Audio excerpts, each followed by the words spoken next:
Flow is technically defined as an optimal state of consciousness. It's a state of consciousness where we feel our best and we perform our best. What we know, and this is really well established, is flow is ubiquitous. It shows up pretty much in anyone, anywhere, provided certain initial conditions are met. So a little bit of flow is nature, a little bit is nurture. So depending on your genes, depending on the environment you were raised in, you're going to be probably more susceptible to different flow triggers, to what drives you into this state, but it's available to everybody. That's one of the clearest findings that we have about flow. The first thing you want is complete concentration, right? So the very first thing you can do to get into flow is shut off your cell phone, turn off email, shut down your messages, turn off all those apps, unplug your phone if you still have a landline, right?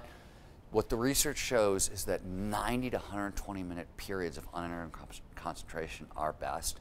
So now people are different when they focus best. Some people are night owls, they want to do it late at night. A lot of people are larks and they want to do it early in the morning. We suggest, if you can, that you take the first 90 minutes of your day and you spend it on your hardest cognitive challenge. It's a skill set also, right? Focus is a skill set. So you have to train it up to kind of get to the point where you can start producing flow. But that's a really great, simple place to start. So another of flow's triggers is, we call it the creative trigger. It's really pattern recognition. It's when the brain links two ideas together, right?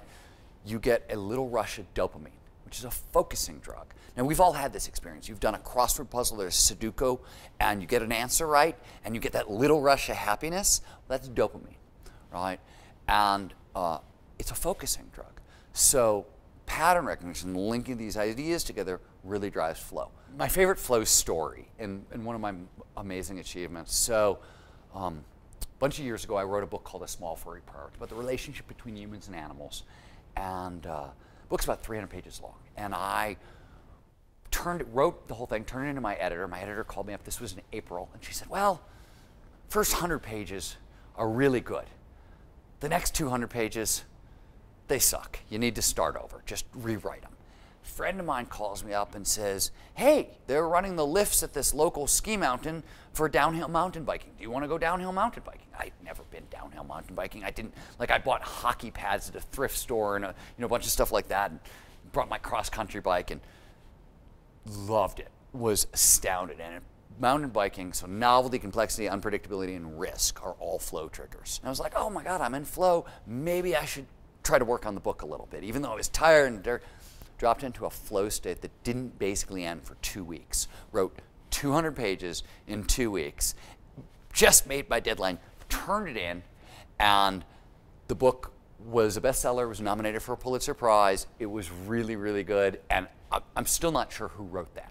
I'm still like, I don't know how that happened, but that's what happened in a 2-week flow state. So that's my pinnacle flow experience for me as a professional writer.